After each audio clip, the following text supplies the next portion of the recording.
Ana bu 50 tonnalik sanini kabinasi bo'ladi. Kuratniki. Kompyuter o'zgina boshqacha-yu, lekin ichlari bir xil hammasi. Strellar, puterlar hammasi bir xil ko'rsatkichlar. Xo'sh, ana ishlatishni ko'rsataman, buni boshlayman. Richak bu oddiy, hammasi bittadan komandani bajaradi bular. Ana bu xuddi XMG ga o'xshagan kalichasi bo'ladi, kompyuterni yoqadigan. Buraladi-yu, kompyuter yongandan keyin ana bu o'ttadagi 5 ta richak bo'ladi. O'ttadagisi strellarni ko'taradi bu. Ana ko'ryapsizlarmi? Ko'taryapti.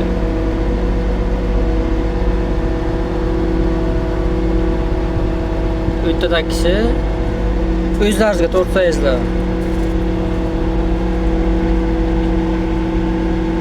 Strellarni ko'taradi. Pastga italasangizlar tushiradi strellarni.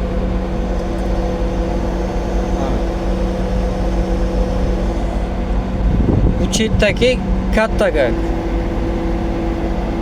katta tushadi, italasa, tepaga ko'tarsa ko'tariladi.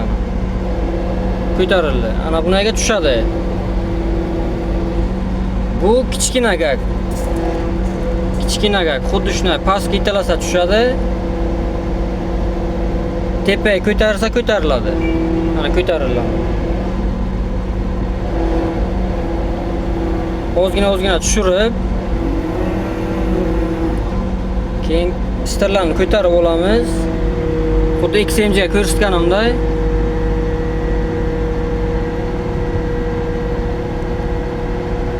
Bu ham xuddi shunday, hamma kran 18 gradusga strellarni chiqarish kerak.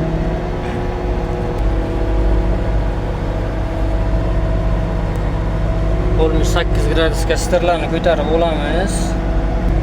Ana kelay deb qoldi. Ana bu richakni sekin qo'yib berish kerak bo'ladi bunga ham. Sekin qo'yib berasizlar. Xuddi shunday kichkina gag ana bu. Kichkinani tushiramiz. Yitalasangizlar pastga tushadi. Kattani ham tushiramiz, yitalaymiz. O'zimizga qarama-qarshi tomonga ana kattaga tushadi. Buni o'rganish oson.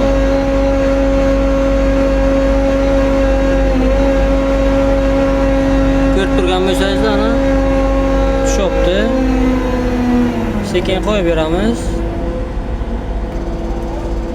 Ana endi strellarni chiqarishga eshik tarafdan ikkinchisini yitalaymiz. Deb to'g'riga o'zimizdan qarama-qarshi tomonga yitalaymiz, strellar chiqadi. Ko'ryapsizlarmi? O'zimizdan qarama-qarshi tomonga yitalaymiz, strellar chiqadi. Mana strellarimiz 17-18 metr chiqdi. Ozgina kichkina gakni ham tushirib olamiz.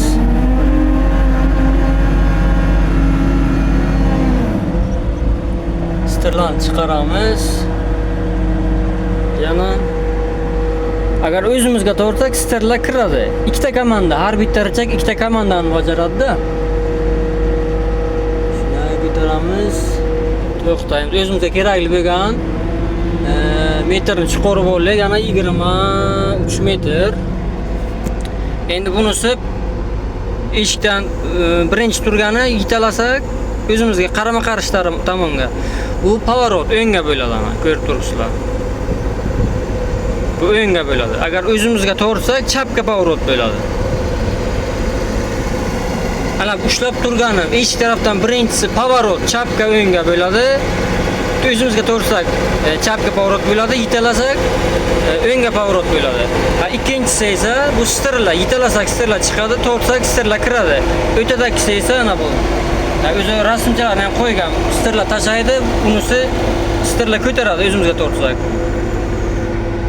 Keyin ana 3-chi ana bu strellar tashlaydi ana. Buni ko'ringizlar. Bundan keyingisi kichkina gag, eng oxirgisi 5-inchisi katta gag bo'ladi. Qiyin emas, har bitta bittadan komanda bajargandan keyin, ikkitadan komanda bajargandan keyin bu umuman qiyin emas o'rganish. Mana ko'rib turibsizlar.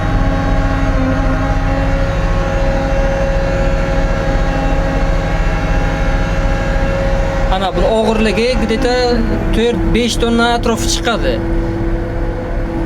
Yana hamku kichkina bilan olsak ham bo'laydi 4 tonna bo'lsa, chunki bu 50 tonnalik kranimiz adinochkasi bittalik trosi o'zi aslida 5 tonna, 4,5 tonnagacha ko'taradi.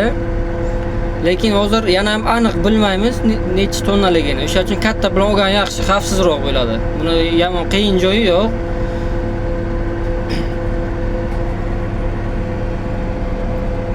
Hozir ko'chirish.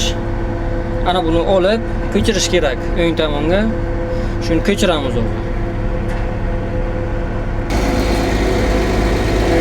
Mana ildirib oldik. Sekin ko'tarib ko'ramiz endi. Sekin ko'tarib ko'ramiz. Ozgina yukka natyashka bo'lgandan keyin galava tortish kerak bo'ladi. Stirlarni o'zimizga ozgina tortamiz.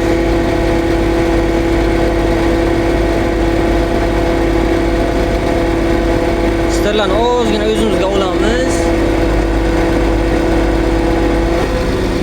Ozgina ko'targandan keyin pavorot qilamiz.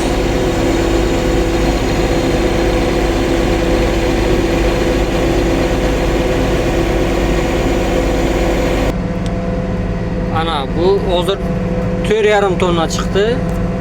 Vagonchamiz ichiga hech narsa yo'q ekan. Olib ko'chirib qo'ydik ana. Aytganimdek, bu pavorot chapga, bu o'ngga. Bu stirlar kiritadi, chiqadi. Bu stirlarni tashlaydi, bu o'zimizga oladi, tepaga ko'taradi. Bu kichkina gak, bu katta gak. Bu katta gak, bu kichkina gak. Mayna fira qiladi. Bugungi darsimiz ana shu Sany avtokrani haqida obzor edi. Keyingi darsimizda videoni davomini qo'yib boraman. Kuzatishda davom etinglar.